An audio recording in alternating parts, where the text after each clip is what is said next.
Queens, and welcome to The Black Room. This is the podcast for all things erotic mind control, and I am your host, Callidus.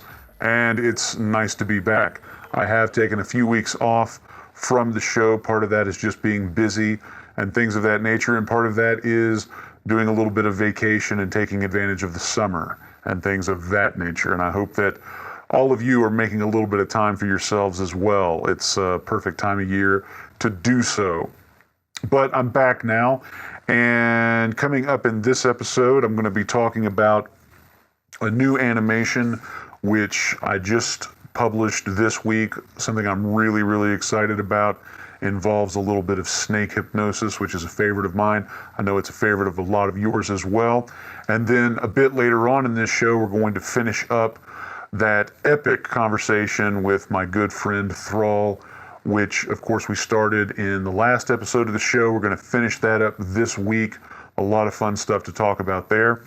And I'll go ahead and give you a tease for the next episode of the show, which is going to feature an interview with Mistress Love, a very talented artist and hypnodom. And we had a really fun conversation recently. So that interview is going to be appearing on episode 5, or at least the first part. It'll probably end up being 2 parts as well. But the first part will be on episode 5 of the Black Room podcast, which will actually be coming out very soon. I think that will probably be out this weekend. So stay tuned for all of that. But for right now, let's talk a little bit about this new animation that I've just put out, which is called Priestess. Now, I've had a video stashed away for months now that features a porn star called Madison Ivy, and it's from the Brazzers porn network. I believe the title is Madison Ivy's Anal Addiction or something like that. And if I'm not mistaken, I think that this might be, perhaps this was like the first anal scene she done. I'm not sure on that. But the point is that to just be essentially a boy-girl porn scene, this one is pretty elaborate. And they sunk a little bit of money into the production. The video takes place in what looks like a small amphitheater, which has been dressed up with candles and fire flickering and braziers. And the first part of the video is sort of a tease section, and that features a lot of Miss Ivy dancing in this outfit she's wearing, a lot of jewelry, this really impressive jeweled headdress, and looking really exotic, really sexy.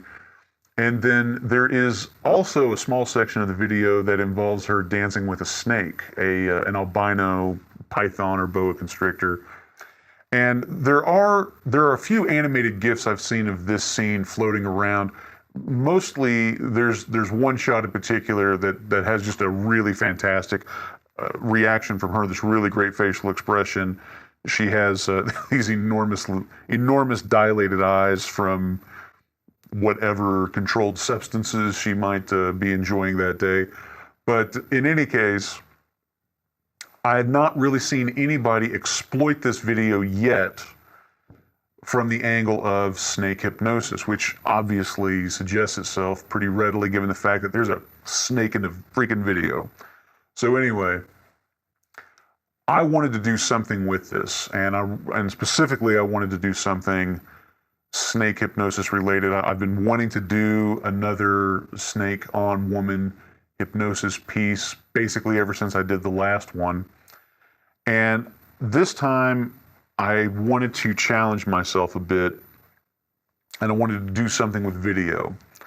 I went through all of the various snippets of footage from the video and just tried to land on one that I thought I could do something with. And I came across a shot that lasts maybe 5 seconds or so that was a close-up of her dancing, and she's gesturing with her hands in front of her face. But if you sort of mentally delete her hands from the shot and just look at what she's doing with her face, she looks absolutely entranced, absolutely cells, being mesmerized, both with her facial expression and as well as her body language. And so I looked at that piece of footage and I said, if I can find a way to remove her hands from this shot so that all you can see is her face, this could really, really work. This could really be a great piece of footage. So I sat down and I started trying to figure out how I could go about doing this. And it ended up being really complex because, number one, the camera is moving, and that just makes everything harder. And in this case, it was made even more difficult by the fact that there is smoke on the set as they're filming this, and it's rising through the frame. So where, as if it had just been shot on a plain background, a wall or something like that, you can sort of use some clone paint or some copy paste techniques. You can take a section of the background and just sort of duplicate it and move it over the part you want to hide, and you can get relatively good effects pretty easily that way. And then, it's just polishing. But that was not going to work here because while the camera is moving, there is also this layer of smoke that is also moving through the shot. And if you try to do any sort of copying and paste sort of technique, it stands out very, very readily what you're doing. And so that was not gonna fly. In the end, what I ended up having to do was basically to create a background from scratch. Just duplicate the background that's seen in the video, create that from scratch, and then create a layer of CG smoke and try to get it moving through the shot at about the same rate as the actual smoke. And at some point, blend away from my fake created background into the original footage. And of course, this has to be moving. It has to match the camera motion. There's this technique called match moving, where you track the motion in the shot, and then once you have it tracked, you can basically attach graphics to it. So I was able to get a good motion track of the shot, so I was able to match move in the background I'd created. And I was fortunate in the sense that the original video, the background is really out of focus. So that meant that what I created did not have to be all that detailed. Really, all I had to do was create a few basic shapes, trying to get the color right. That was the main thing. Trying to get the color, the value, and just the kind of the desaturated look, so that it blended with what was actually there. That was the main part. But since it was so out of focus, I was going to be blurring everything, and that would help hide a lot of the imperfections. So once the fake background was created and matched into the shot with the tracking information, to really tie it all together, I had to create this CG smoke and try to get that to look plausible. And honestly, I had to do the best that I could with the time that I had, but I got something that I think is reasonably plausible. So once I was able to do that, once I had this fake background and this fake smoke put into the shot, I had successfully gotten myself to a point where I was able to start the actual effects work of creating the Ka hypnosis eye rings in her eyes. And that's really kind of the same process. You have to do motion tracking, this time on her face. You have to account for any kind of movement that she's doing with her eyelids, the way that she's turning her head and all that kind of thing. And that's just a time-consuming process to really match move anything that's going to be attached to a person's face, a helmet, a mask, that kind of thing. Once I got the motion and the animation and everything of the face kind of figured out, and then I was able to start adding things into the shot, like the eye rings, like reflections on her skin of what the color was doing, and all that kind of thing. And one thing that I was really happy with, I've done this Ka hypnosis ring effect before, and the thing that always bugs me about it is that I never quite feel that it looks correct in 3D. It is a technique that looks so good in the realm of 2D animation, and I've never quite felt like I was able to bring it into 3D and have it really work quite the same way.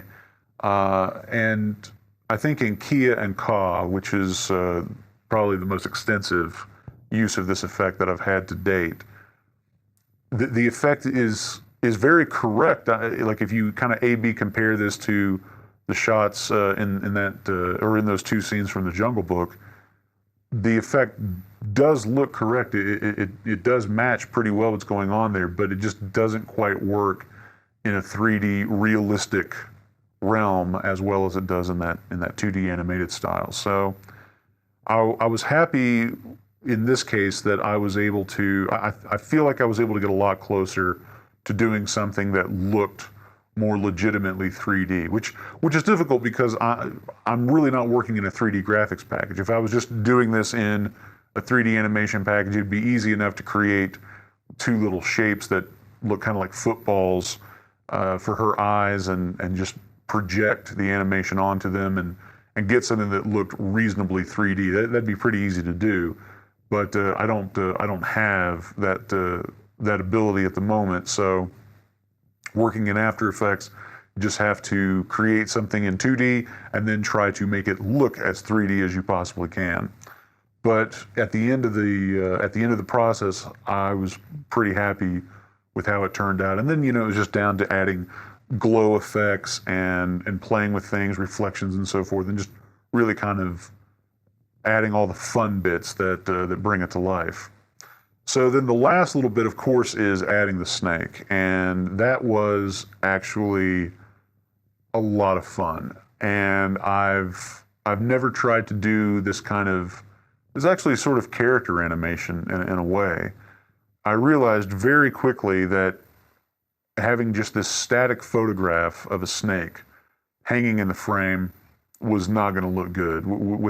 With the camera movement and her moving and everything, having the snake just sitting there dead wasn't going to work. So I knew the snake was going to have to move to some degree. And fortunately, After Effects has this really, really useful tool called I think it's called like the puppet animation tool or something like that. But basically, it's designed to do exactly what I needed, which is to take a 2D image and you can kind of put these little pins into the image where you want to have joints, essentially, and you can then move these pins around and create within reason. You can create some pretty decent looking simple animation without too much work. And this is the first time that I've ever really tried to use that tool, and I was really impressed. It was pretty easy to figure out, and the results were really, really impressive. And so with just a little bit of tweaking, I suddenly had this coiling snake hanging down from somewhere that we can't see, somewhere up in the ceiling, hanging down in front of Madison Ivy's face and moving and sort of coiling its body, and I was really happy. After several weeks of working on it for a half hour here and a half hour there, about 3 weeks of that, I was done. And I was really, really pleased with the results. And at that point, I thought that I might just go ahead and release the animation and not worry about writing anything for it. And before I had the chance to do that, I actually got a big work project dumped in my lap, which had a very, let's say, aggressive deadline. And I had to drop everything else and work on this. And so it didn't really give me the chance to release the animation. But that ended up being okay because it gave me a little bit of time to think about it. And I thought, I really want to do some sort of caption for this. And the only idea I had, just based on the headdress that Madison Ivy is wearing in this video, is that it would be, she looks like a priestess. And that's sort of the subtext of the actual video, is she is some sort of priestess and perhaps a snake worshiper. And that calls to mind a snake cult. And I thought, oh yeah, that's kind of interesting, and that could be a lot of fun. So I just had that basic idea sort of floating in my mind. And then I got this big project dumped on me, and I didn't really have the chance to do much with it. However, over the weekend, I was just browsing around on Netflix, looking for something to watch on my day off. And lo and behold, I come across Conan the Barbarian. This is the 1978 Conan the Barbarian, starring Arnold Schwarzenegger, which I can't speak for any of you, but I have watched that movie a lot, like several dozen times throughout my life. It was a favorite when I was a teenager in high school. Anyway, I hadn't watched Conan the Barbarian in many, many years, and I thought, oh, I am gonna sit down and watch Conan. I haven't seen this in a long time. It's gonna be a lot of fun. So I started watching Conan, and honestly, I had really kind of forgotten, or just not really thought about in a long time, how much mind control is in that film. I mean, it's from the opening scene of the movie where Thulsa, spoiler warning, Thulsa Doom and his ruffians come into Conan's village and start massacring everybody. There's a straight up hypnosis scene. And that is a running theme throughout the film because Thulsa Doom has these powers to mesmerize and control people. And of course, Thulsa Doom is the head of a snake cult who worships the god Set. And I watched the movie, and suddenly I had my story. And I would love to tell you that I took inspiration. You have to listen for the air quotes here. I took inspiration from Conan the Barbarian and adapted it into this caption. What I actually did was steal from Conan the Barbarian and put in this caption. I just lifted the whole idea of a daughter who had run away from home to join these snake cultists, these worshipers of Set, and I decided that I would create this story about a female thief who had been hired by the family, promised all these riches to go and steal their daughter back, just as King Osric does in the film. And so I sat down and I thought, this will be great. I'll take 5 paragraphs and I'll just go through it, and this will be really fun. So I start writing, and about, I don't know, 1,200 words later, I realize that I have somewhat exceeded my original 5-paragraph budget by about 400%. So I sat down I stepped away and then came back a little while later and decided to just read through what I put down and figure out how much of it I was going to let go of. And as I read it, I really just couldn't bring myself to let go of any of it. And I was really happy with it. I thought it was interesting, and I was happy with the balance of eroticism that I had, but also the amount of kind of exposition and fitting in little details about the history of what's going on and all of those sorts of things. And I don't know, I didn't want to let go of any of it. So I thought, you know what? Fine. I'll basically just put out this animated manip with a short story. I don't know what the word count requirements are to submit something to the Erotic Mind Control Story Archive, but this is the first thing I've written that might actually be long enough to submit there. Somewhere between really, really long caption and really, really short story. But I was really happy with how it all came together and all these little details and things that I was able to throw in. And so I just decided I was going to roll with it.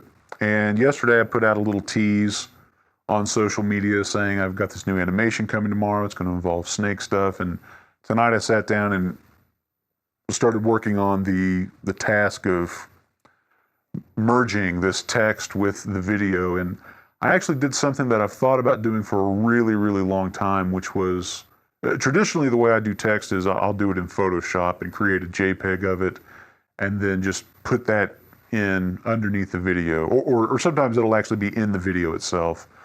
But in this case, what I actually did was I actually sort of recreated my text look with the font that I use and the kind of the glow effect with the green color. I actually recreated that purely in HTML. So when it loads in on the page, you're kind of seeing what you'd expect to see in one of my manips with the green glowing text, but it's actual text that you can highlight and copy and paste, and hopefully it's really legible and easy to read in the web browser. And it's something that I've thought about doing for a long time and just haven't ever really done. But I thought it made sense in this case, since it was so long, to go ahead and do that. And it's great. It's something that I'll probably do a lot more of moving forward, because if there are typos, and if you've ever read anything that I've written, you know there are always typos. It's much easier to go back and fix this way, as opposed to having to go back in and fix the text in the project file and then re-render the image, re-render the video, re-render the animated GIF, and on and on and on. It's very problematic, whereas this would allow me to do that pretty easily. So that is the story of Priestess, this new animation that I've debuted, and that I'm very, very proud of. I'm very, very happy with how this has turned out, and I certainly hope that you all enjoy it as well, because I think it's got some sexiness to it. I think it's got some sexiness going on. I hope that you all agree as well. Somebody else that has some sexiness going on, and this is going to be a Tumblr recommendation, so if you all want to get your web browsers ready to go, is a Tumblr artist called ObeyTheQueens. And I'm always on the lookout for hypnosis and mind control related Tumblrs, and I recently spotted a couple of animations that ObeyTheQueens has done, and followed them back to this Tumblr page. And you will know if you have seen a animation from ObeyTheQueens, because this individual style, and I'm playing the pronoun game here because I'm not sure if it's a guy or a girl, but whomever the artist is, they have a really fantastic sense of hypnosis aesthetics, and their animations, by and large, are all very, very similar. They're very well chosen photographs of women, and then animated black spirals overlaid at about, I don't know, maybe 70% opacity or so in their eyes. It's very simple, it's very clean, but it is completely effective, and just a really, really great way of thinking about hypnosis animations. To me, it's sort of like classic hypnosis manips. It really, for me, calls to mind some of the great works of the early artists in this medium. Some of the images are pornographic in nature, some of them feature nudity, some of them feature no nudity at all, fully clothed, but all of the images, I think, are really well chosen. And I've always said that great manips, great animations start with good images. And ObeyTheQueens has got that part absolutely down. So some of the images are captioned. Some of her work is not captioned, and the stuff that is there, the things that are written, I think are really, really great. And I like when you can look at an artist's work and instantly know that it's theirs. I like when there is enough of a distinction about their particular style or aesthetic sensibility that you can look and say, this must be ObeyTheQueens. And that's certainly true in all of the animations that I've seen from them so far. So in any case, if you're not on Tumblr, if you're not following ObeyTheQueens, I think that you ought to go and check out their page, check out their work, because there's a lot of fun stuff going on there. And I believe that you'll find something to enjoy if you are in any way inclined towards the mind control and/or hypnosis fetish. Okay, so that's the Tumblr recommendation for this week. Now let's do a story recommendation. Over on the archive, there is a sci-fi series there that's been going on for a while. It actually goes back over a year now since the first chapter was posted. It's called Rockhoppers, and the author's name is Tax and Tithe. And the final chapter and an epilogue were posted to the archive along with the July 18th update. And this story is so interesting for a number of reasons. Number one, it's a very dense piece of fiction. It's long, it's detailed, there's a lot of character stuff going on, there's a lot of exposition, there's a lot of buildup, and it's drawn out over a long period of time, and I mean that figuratively within the story. The circumstances deal with the four-person crew of a small mining vessel that gets a contract to go out into deep space and to start mining a large asteroid composed, I believe, predominantly of iron ore, and to construct this rail system where they're literally going to use a rail gun kind of setup and magnetically fire huge slugs of this iron ore that they dig up, refine, and turn into these kind of massive bullets. And they're going to use this railgun to fire them towards a world that I believe is being colonized and is going to need raw materials. The sensibilities of the story, for me, fall somewhere in line with things like Aliens, where humanity is a spacefaring culture, and spacefaring to the point where it's kind of mundane. Like in the first Alien film, that movie was essentially about truckers in space dealing with this xenomorph threat. And there's certainly a quality of that in this. There's hypersleep and this ability to put yourself under for long periods of time while you're traveling through space, wake up months, years later and get back to work, that kind of thing. So there's certainly that. And then there's also something about the civilization that we see, the spacefaring human civilization, reminds me of the Mass Effect video game series. And I don't know if that's down to the author possibly being influenced by those games, or if perhaps the author and the people who created that game are being inspired by the same things, reaching back to great sci-fi authors like Arthur C. Clarke or Heinlein or Philip K. Dick or Asimov or whoever. So I really enjoy the setting and the attention to detail, and there's a lot of detail in this. I think some people are probably going to start and skip it because they don't immediately make with the sexy in this story. Although there's plenty of it. There's a really interesting section that's just all about this fourth-person crew, 2 guys, 2 girls, and what they get up to the last night that they're in this spaceport before they start this mission that's going to take years of their lives. And what they get up to is some pretty fun, sexy stuff.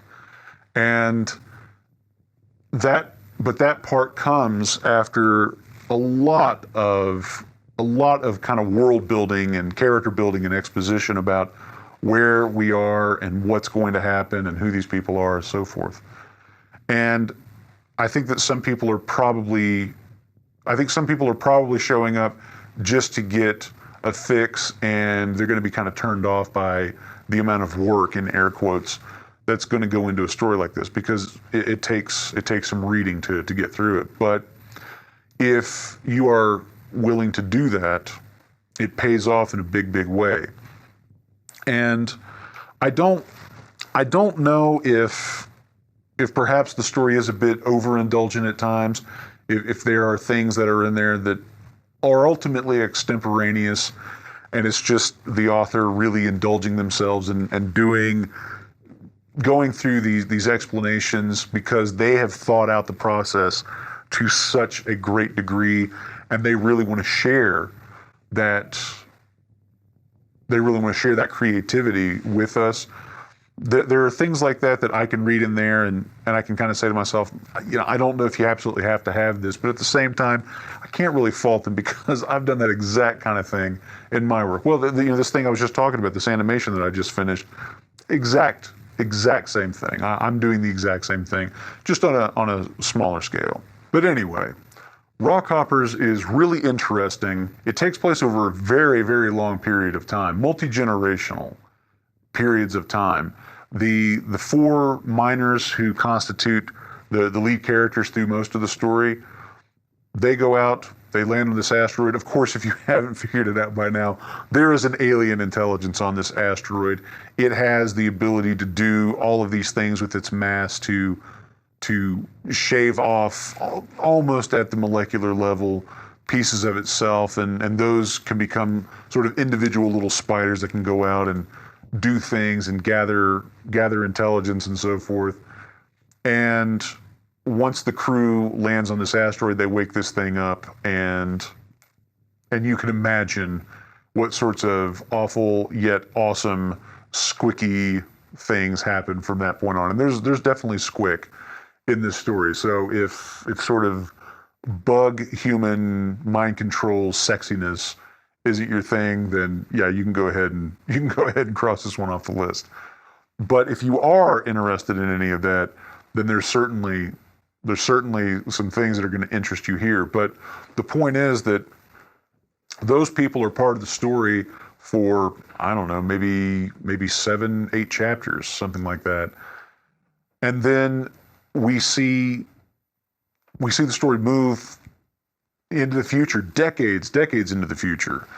And then there's another group of people on another ship, and they start going through an experience that is connected to what we saw in the first few chapters. And I'm trying to be really careful now about overtly spoiling this, but it's just fascinating. It's fascinating to see the scope of vision being executed in this story. And frankly, I'm surprised that this is on the archive as opposed to being an erotic novel on Kindle or something like that, because it certainly has the depth and quality to sit very well in that environment. So if you are interested in science fiction, mind control, erotica that involves alien, squicky, sex, spidery kind of bug stuff with guys and gals, then I think that you ought to check out Rockhoppers by Tax and Tithe. At this point, the story is complete. 10 chapters and an epilogue that are available right now on the Erotic Mind Control Story Archive. They all average about close to over 5,000 words, close to 6,000 words a chapter. So it's one of those things that you can pull these offline, you can save them, whittle through them in your free time. You can spend some time reading this, and I think that you're going to get a really good story out of it, in addition to some really hot EMC sexiness. So that is my story recommendation for this week. If you've not already been keeping up with this series, you might want to go check it out. It might be up your alley. And with that, I think that it's time to get back to my epic conversation with Thrall. This will be the second part. And this time we are going to talk about mind control showing up in some movies and TV. We talk a little bit about Avengers: Age of Ultron. We talk a bit about the Marvel television shows, Agents of S.H.I.E.L.D. and Agent Carter, both of which have featured mind control very prominently. And then, as the conversation goes on, I'll be totally honest with you, we kind of veer off into just general geekdom And it might not necessarily have a lot to do with mind control. We get to talking about Alien 3 and this news that they're supposedly going to remake Alien 3 and create a new canon that's going to excise the existing Alien 3 and Alien Resurrection from the official canon of the Alien series. So anyway, those are some of the things that you can expect in the second half of my excellent conversation with my good friend Thrall. We had a fantastic time talking, which we don't get a chance to do very often. We certainly hope that you all enjoy listening. So with that, I'm going to shut up and let you hear the second half of our conversation. I think we'll slowly begin the trek to finishing our conversation by talking a little bit more about some movie stuff, which is a subject that you and I are often discussing in our emails to each other. You had mentioned, and I know that we've both seen the film at this point. I talked a little bit about Avengers: Age of Ultron on the podcast and some of the mind control and things going on there. And you had mentioned briefly that you might have some thoughts of your own to share on that.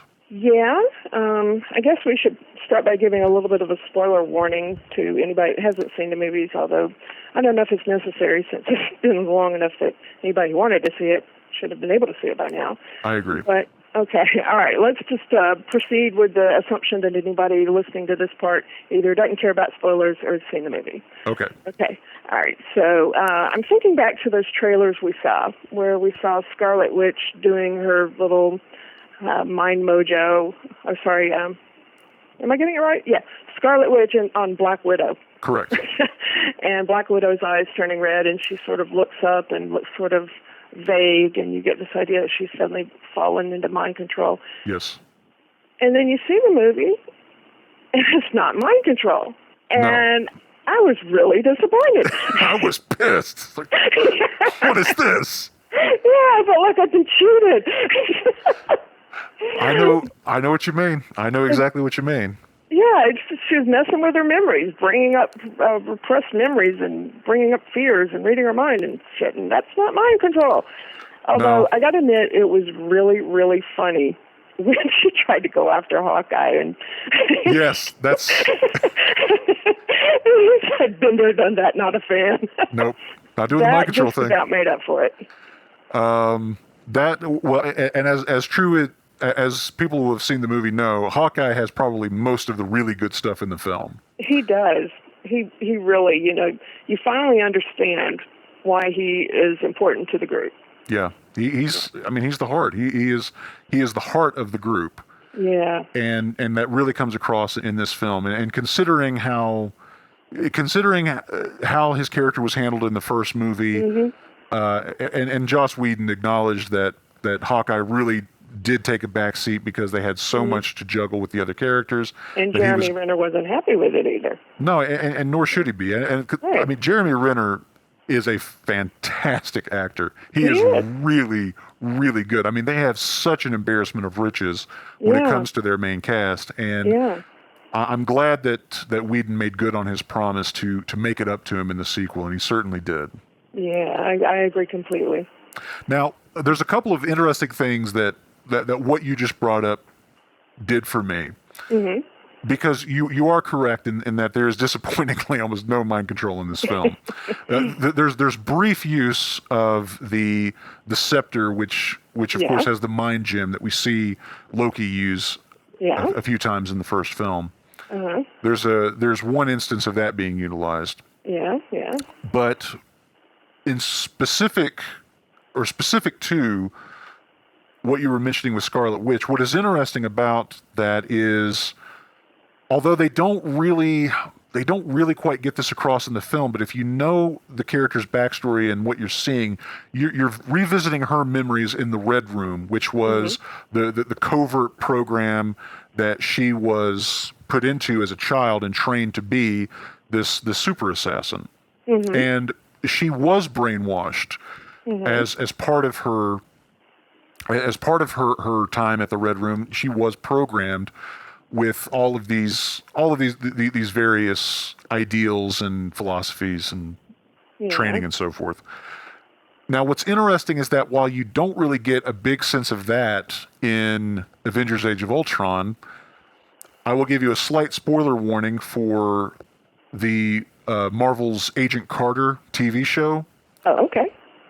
Which takes place earlier in the timeline. It's post World War II, and if you're not familiar with the show at all, anybody who's listening, the lead character is Haley Atwell, who plays Peggy Carter in the first Captain America film, Captain America: The First Avenger. Mm-hmm. She's the lead character of this show, and so it takes place post World War II, long before S.H.I.E.L.D. has been established. This is back when the organization is still in its early form as the SSR. Mm-hmm. And there is basically the second half of the season is wall-to-wall mind control. Oh, wow. And one of the sort of things that starts that off is they visit Russia, and they visit a training facility that is I don't know if they're calling it the Red Room at that point, but it eventually will evolve into the Red Room program. Mm-hmm. And they are working with these young girls, training them to be assassins, and there are these interesting primitive forms of brainwashing going on, and it's really interesting. And then there's a character who is a mind controller who is a big part of the second half of the season. Wow. It's fascinating. So Marvel's not doing so much with mind control in the films, in their TV shows, nothing but mind control, apparently. Yeah, I know what you've told me about Agents of S.H.I.E.L.D. Agents of S.H.I.E.L.D. Season 2 was excellent for mind control content. I wish I could have seen that scene that you described to me. I don't know, should I say anything about it here? Because you kept that silent in your podcast. Yeah, that's true. Well, no, go ahead. We're talking spoilers. Go ahead. Go for it. Okay, all right. Spoilers from here forward. Okay? Go. All right. You told me privately by email after that podcast, when I asked for more information, you said that Bakshi, the guy who'd been partially responsible for brainwashing that other agent. Yeah, Agent 33. Agent 33? Yes. Okay, got his. And Agent 33 and another guy, what was his name? Ward. Well, okay, Ward captured Bakshi and brainwashed him. Correct. And from what you said in your email, it sounded like you really didn't get to see much of Bakshi's brainwashing at all. But I told you what I wished I could have seen if I had seen that scene.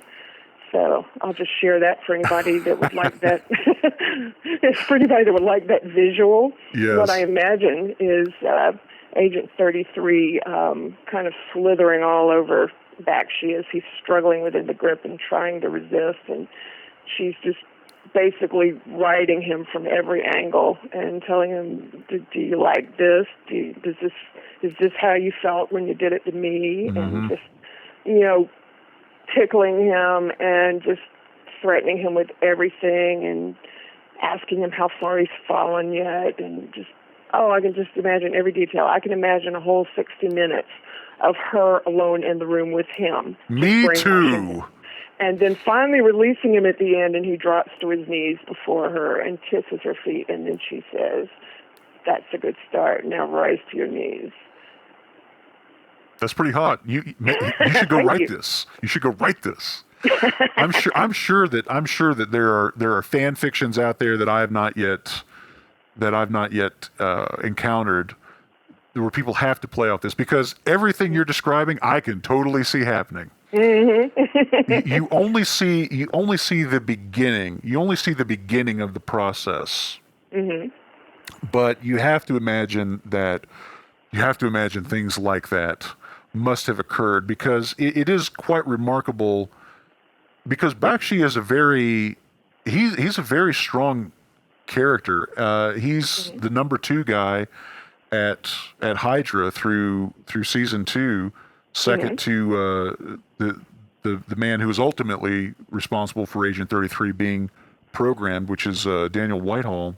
Mm-hmm. Bakshi's his number 2, and I mean he wields a lot of authority, and it is a really interesting turnaround to see just how subservient he is, both to 33 and to Ward.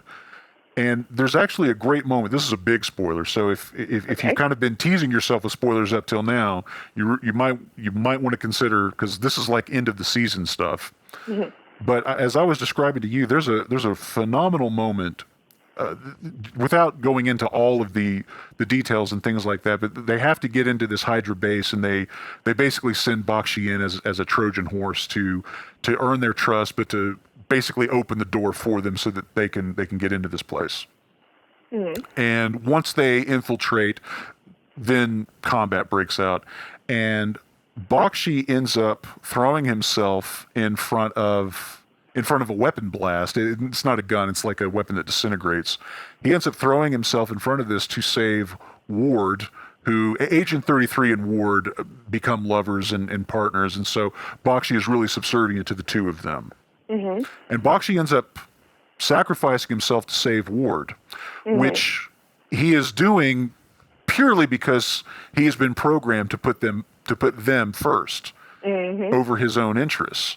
And but there's this fascinating moment. Agent 33 is not present for this. She's somewhere else physically. She's in a different location.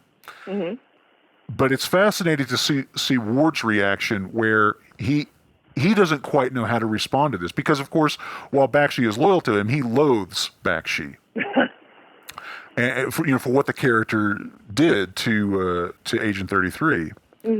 And it's really interesting to sort of witness his reaction to this act of sacrifice and the ultimately sort of hollow sentiment that it represents, not done out of any sense of honor or love or even obligation of duty, but doing it because Ward and 33 made Bakshi hold them in higher status than his own life. It's fascinating, and it's just one of the bits that I really, really do like from that whole storyline that played out through season 2. I was worried the first time that it happened that we would maybe get an episode's worth of material out of it, and then they would never come back to it. But on the contrary, it became a rather interesting sort of B plot to the main storyline of season 2, and they actually paid it off very, very well. So, kudos to the team running Agents of S.H.I.E.L.D. Yeah, I wish I could be seeing all this stuff. I don't have time to do everything I want to do, so I spend more time online than watching TV. I understand. I understand your dilemma. I have to work at it, and it takes me a long time. And things like Netflix and Hulu have been great because I don't have to worry about, as opposed to using something like a DVR and then needing to watch it before more things get recorded and space fills up and things get deleted and all that. Being able to go back and pick at it at your own rate is good, because if I make it through a couple of episodes a week like that, I consider myself pretty lucky. Yeah, but see, if I ever started watching a show like Agents of S.H.I.E.L.D., I would have to watch every single episode, and then I'd find some other tie-in show, like you said, Agent Carter. Right. I'd have to watch every single episode, and if I'd fall down a rabbit hole. I've done it before. We would never see you again. You wouldn't. I would spend all day and all night. I wouldn't even sleep. I mean, there are already so many shows that I wish I could have followed, and I've kind of half followed them on IO9, just reading the summaries, because, right. I don't have time to watch the show, but at least I want to know what happened. Yeah. I followed all of True Blood that way. And did you enjoy it? Did you enjoy True Blood that way? Not as much as if I'd been actually able to see the scenes. But there's some spicy stuff in True Blood, yeah. I know, and I understand there's a whole lot of mind control. There is. I can't remember if it's season 2. I can't remember, but there's one season there's a lot of mind control. Seems like, from what I read, it was pretty much constant among the vampires. But I did get to see a few clips on YouTube, so that was fun. That's what it's all about. Yeah, that guy playing Jason does an excellent trance face. Yeah, there's a lot of fun stuff that's happened on that show. One thing that I am going to talk about. I've got this. I was telling you earlier about my list of potential podcast topics. One thing that I have not seen a lot of, and perhaps it's my own fault, perhaps I haven't sought it out as much, but one thing that I wonder about is why we never got more overt mind control erotica based in the Matrix universe. Because it seems as though it would be a prime candidate for that kind of turn. That's a really interesting idea. Although, I wonder if it's because the universe the Wachowskis created doesn't allow for it. I mean, they allow for possession, but do they allow for mind control? It's an interesting thing. Well, and specifically what I was thinking about is the scenario that we see in the first film with Joe Pantoliano's character, I think Cypher, although I can't remember. It's been a long time since I watched that movie. But yeah, I think that's right. But anyway, Joey Pants, spoiler alert, kids, Joey Pants. I haven't seen The Matrix after all these years. Yes. There's no helping you at this point. But Joey Pants is the turncoat who sells out the rest of his compatriots to the machines and does his best to get them all captured or killed, so that the machines can get the MacGuffin in this case is some access codes that they need, so that they can get into the human's computer system and stop the resistance. And in the film, we are led to believe that Cypher does this willingly simply because the drudgery of the real world is so dissatisfying, is so repulsive to him. He would rather live in the, by comparison, luxurious civilization of the Matrix. Right, and he insists that he not be allowed to remember the real world. Correct. So, but my question is, why not take that a step further? Why not take that a step further and actually, while some female character, preferably, is inserted into the Matrix, why not mind control her so that when she comes back in the real world, when she's unjacked, in the real world, she follows a program to affect the machine's ends? Why not do that? Well, I'm not sure that what that character, Cypher or whatever, is asking for would qualify as mind control. What he's asking for is mind wiping. I don't think it's mind control either. It's just, but it is a seduction in a sense. It is a seduction, but I'm questioning whether or not the Wachowskis' universe would allow for mind control as opposed to mind wiping. Right. I don't know if there is, of course, in the third movie, the place where Hugo Weaving possesses this guy and comes back into the real world, but that's still possession, not mind control. Okay, but so let's take, because that's a good point, but it's also an interesting leaping off point of its own right. What if they wipe a character and do this sort of possession trick like Hugo Weaving does? Although I understand that his character is unique in the film's lineup, but hypothetically, what if they do that? What if they manage to capture a character in the Matrix, wipe them, and have them possessed with a program? And of course, you could surmise that the machines get more and more sophisticated. The program gets better and better at mimicking its like the original personality of the host and all those kinds of things. So that's almost more of like a Heinlein. What was his big mind control book? I can't think of the name. The Puppet Masters. That's almost more of like a Puppet Masters kind of thing, or something where you have like the digital equivalent of this mind control slug or whatever that is attached to them digitally speaking. I don't know. I still think it sounds to me like you're talking about mind wiping and possession. Maybe we're splitting hairs, but as long as at the end of this, a very attractive woman wearing very tight latex is mind controlled. The woman in the red dress, come on. As long as that happens, I'll take any of this. It's a salad bar as far as I'm concerned. As long as I get a salad at the end of it, I'm happy. Okay, here, how about this one? Okay. How about the machines find the body of the person that they want to control within their stacks, and they insert a probe into just the right area of the brain that controls the person's will and switch that off. That's interesting. Yeah, that I think would work within the Matrix universe. They've got to find a way, they've got to find a way to do this to people who aren't in the stacks, though.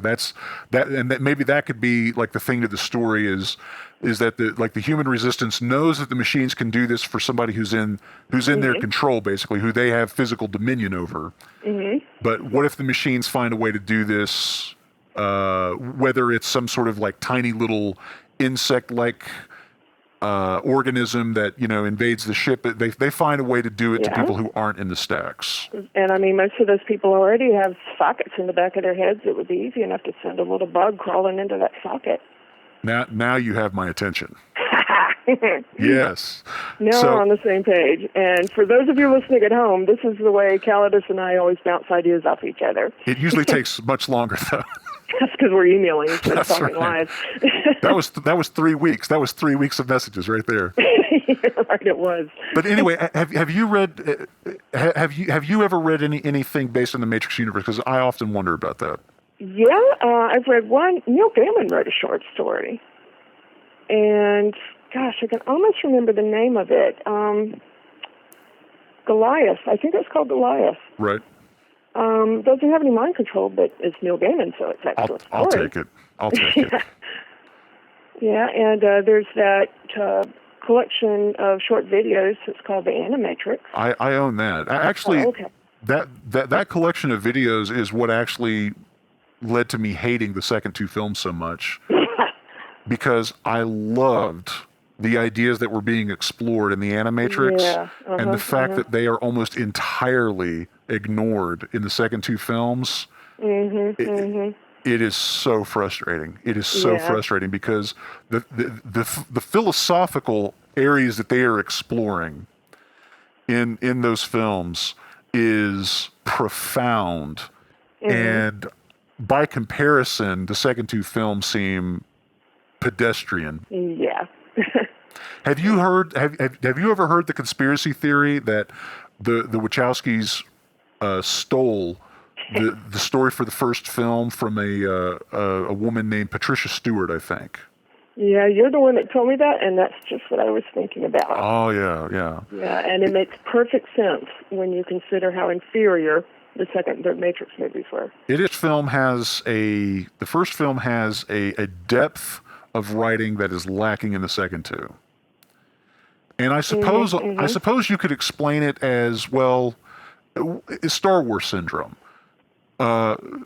George Lucas spent 10 years or more polishing the script for the first Star Wars film.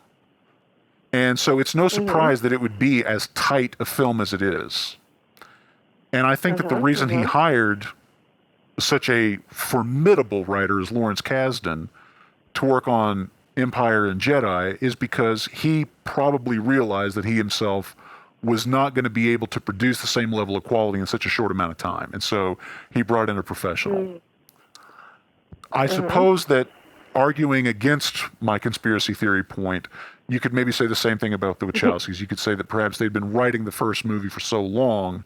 It's like a band's first album. Like the first album's always the best because it's the one they've spent so much time refining the songs and playing and all that, and then everything that follows is put together with much less care and time by comparison. Yeah, but generally when a band makes a new album, they're not going back to the theme of the first album. That's true, generally speaking. And speaking as a writer, I know that when I'm writing a story, I'm thinking ahead to things that might happen after the conclusion of the story, thinking back to what might have led up to the story. And I think that if the Wachowskis, how do you say their name? Yeah, I'm not sure either. Yeah, I think that if they had written the first one, they would have written it with at least an idea of where to go from there. Or, well, more of an idea than was apparent. More of an idea than we got.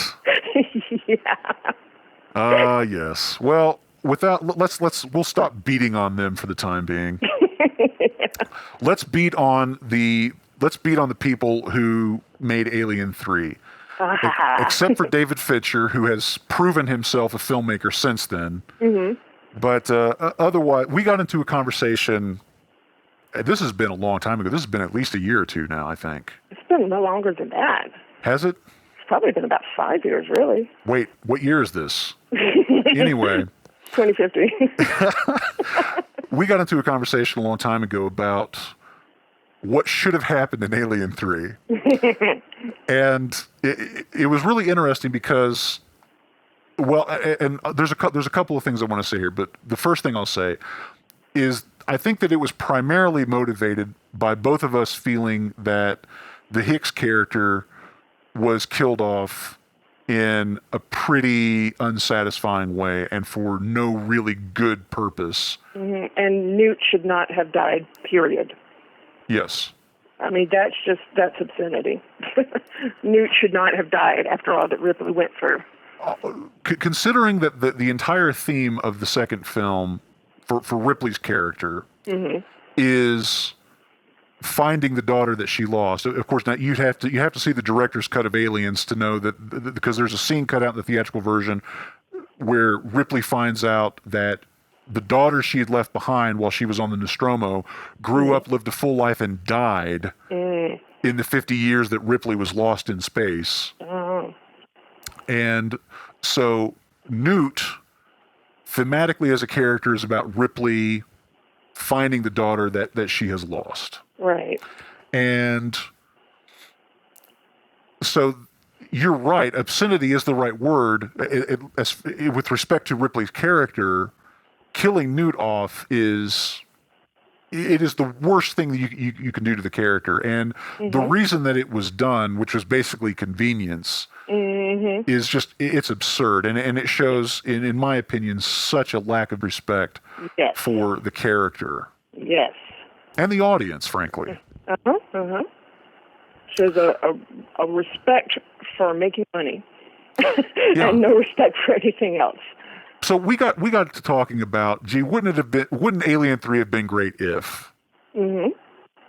And I'm trying to remember. I think that the initial idea that we'd had was to just build off the logic that was already in place from Aliens, that there was a rescue party that was going to be coming for them in 17 days. I remember we had them in a space station, and I remember that you decided it was a J-hole space station, and I said something like, "Oh, I didn't know there was such a thing as a J-hole space station," and you said, "Well, yeah, I just made it up." I just invented writing. Well, I just had the idea that the idea for the J-hole was that the ship would be very, very large. It would be like this very long, similar to the Savaco in Aliens, but it would be this very long, very large craft, but it would have this arm that would reach down to a much smaller pod, and I imagine it kind of curving around from behind, almost like, if you turned a J on its side, and this arm would extend way down below the station, and it would just be like this small isolation pod. And I would think people in the future, they would have, they're visiting alien worlds, they would have had to have encountered foreign bacteria, foreign life, things that could have a potentially virulent outbreak quality to them. So they would have to have pretty sophisticated isolation capabilities. And I thought the idea is that they would have this, basically this isolation pod at the end of this armature on this ship, and there'd be these strict protocols that would govern how things would transfer between them and all that stuff. And that ultimately, if anything ever happened badly on the pod, they would just jettison the thing and self-destruct it.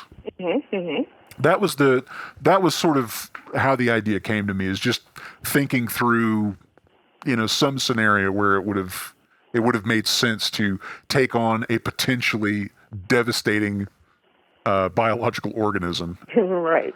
So anyway, go ahead though. Well, I got to be honest, I don't remember too much about the plot. I remember Hicks was protecting Newt, and they were in one area, and Ripley was in the other. Yeah. And then we had this whole idea that they would form this odd sort of little family unit. Yeah. This cobbled together little family of a husband and wife and daughter, because they'd been through this traumatic experience together. They really understood it better than anybody else would have. And I remember that. Here's one thing I remember. I remember that I wanted much more romance than you did, and you kept knocking it down and saying no, that that wouldn't be how the character is, and that wouldn't happen. And it taught me a good lesson. It showed me how much of a more sophisticated writer that you are than I am. You were willing to do what was right for the character as opposed to what you really wanted to see happen. Like what would have pleased you on an emotional level. You did what was really right for the story and the character, and that was something that always stuck with me. Oh, well, thank you. I forgot I did all that, but I would argue that point. Yes, and did. So let's see. I think I remembered that in the end, Ripley had to sacrifice herself to give Hicks and Newt a chance to escape. Was that right? Yeah, that was what we talked about. Yeah. We had, of course, the course of the story, surprise, there's an alien, surprise, it makes it onto the ship. Oh, yeah, right. I forgot all about the alien bit, didn't I? Well, we had talked about, we did like the idea of there being one alien again. We liked the idea of kind of getting back to some of the dimensions of the first film. Uh-huh. And it would be different in the sense that this ship was specifically designed to sort of prevent what was occurring, which was the invasion of an aggressive biological organism. It's just obviously that it was never designed to deal with something as intelligent and deadly as the xenomorph. But we talked about. I remember one idea that we really liked was there was this whole cat and mouse section before. I mean, the audience would know, but before the characters really knew what was going on, there was a cat and mouse section we talked about where they were getting motion detector alarms because.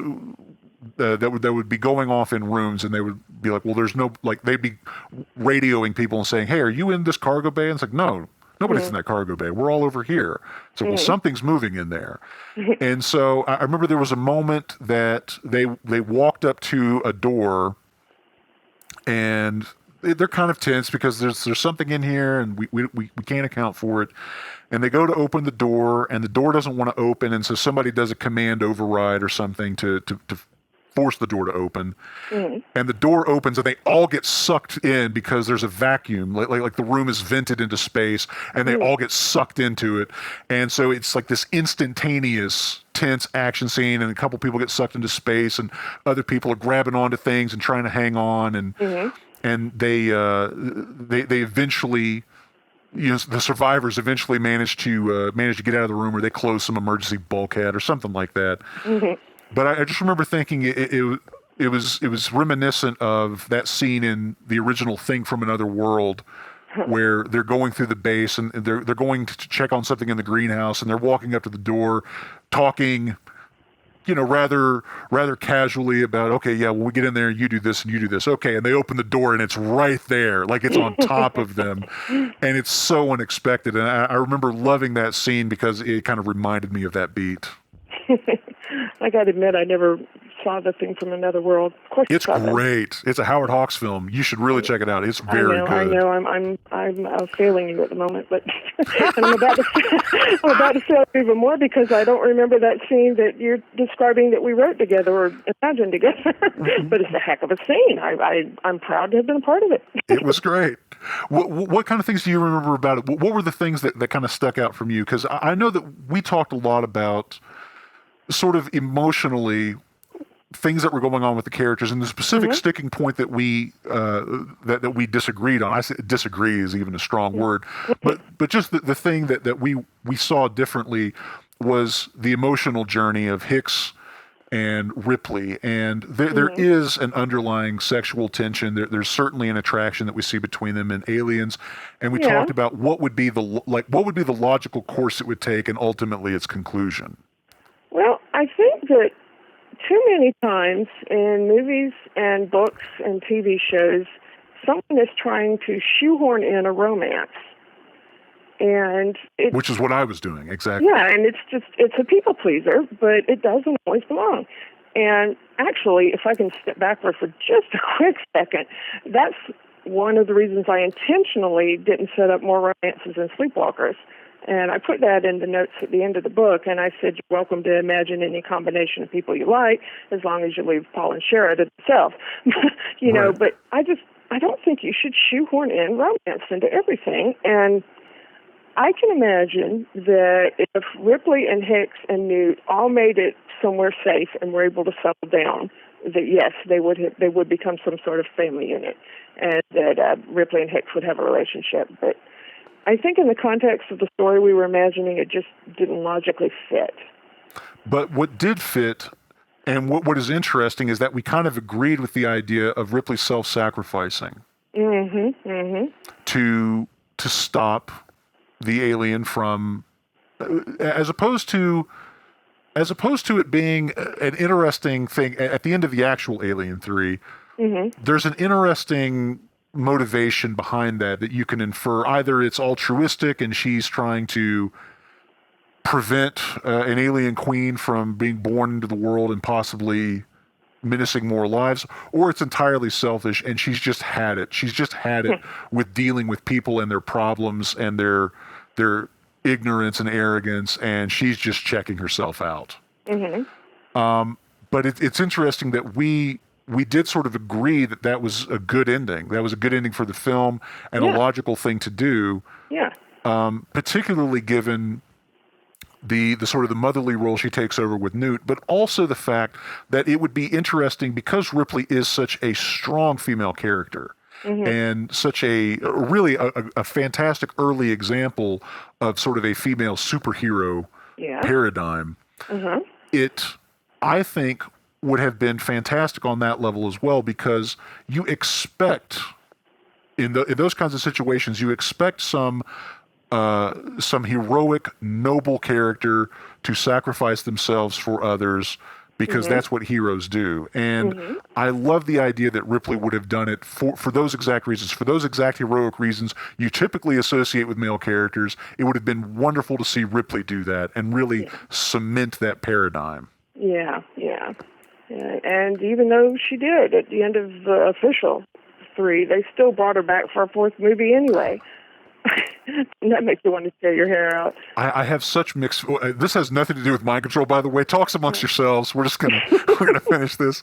I have such mixed feelings about Alien Resurrection, because it's not a great film, but and it was yet better than 3. It was better than 3, but there are so many things about the people who are involved in it that I am a huge fan of. I love the cast. The cast is a who's who of favorites from the indie filmmaking world: Ron Perlman, Dan Hedaya, Michael Wincott, Brad Dourif. I mean, the list goes on and on and on. All these fantastic cast members.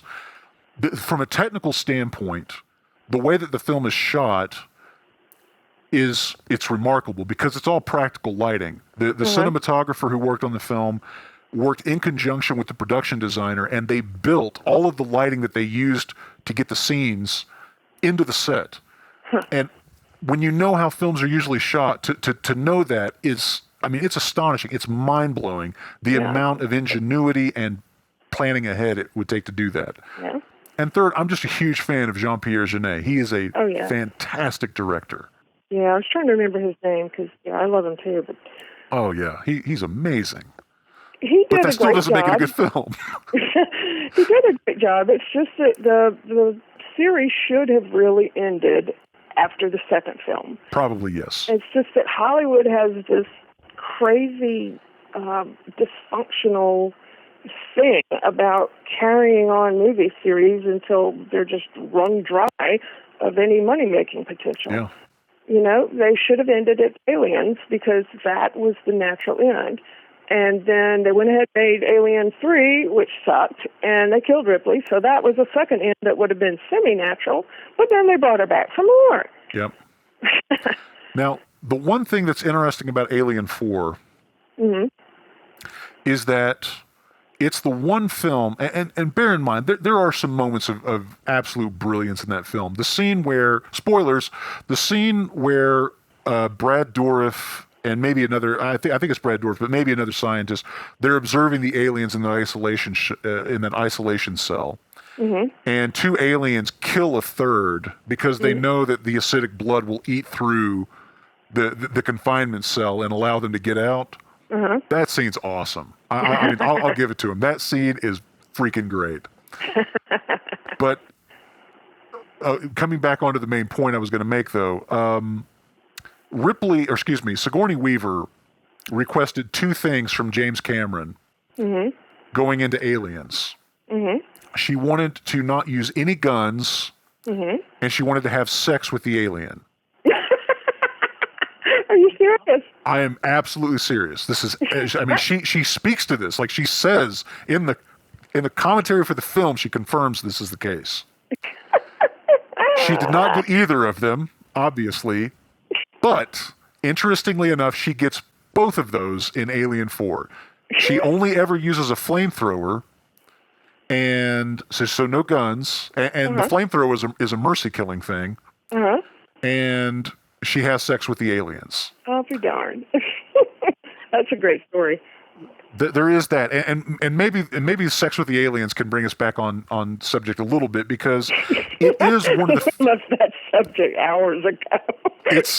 it's one of the few instances I can think of where you actually do see sort of squickalicious erotica in mainstream film, as opposed to sort of genre horror films or something like that.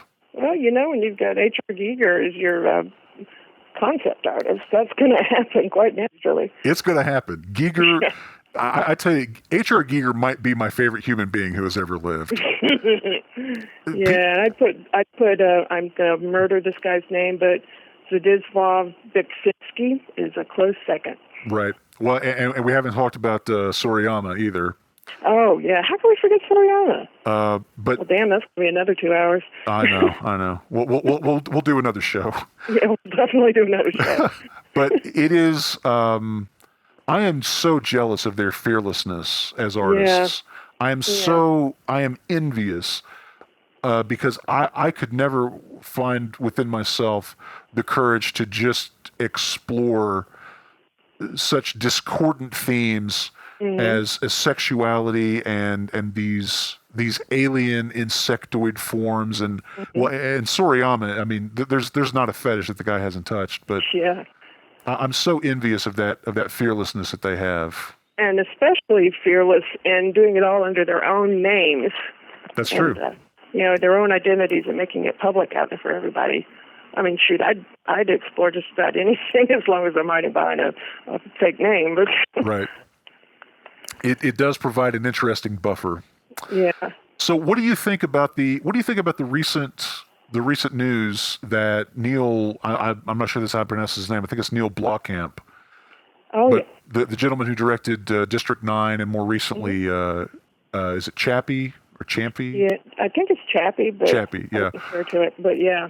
That he worked with Sigourney Weaver, and apparently said something along the lines to her, oh, you know what would have been good for Alien 3? This.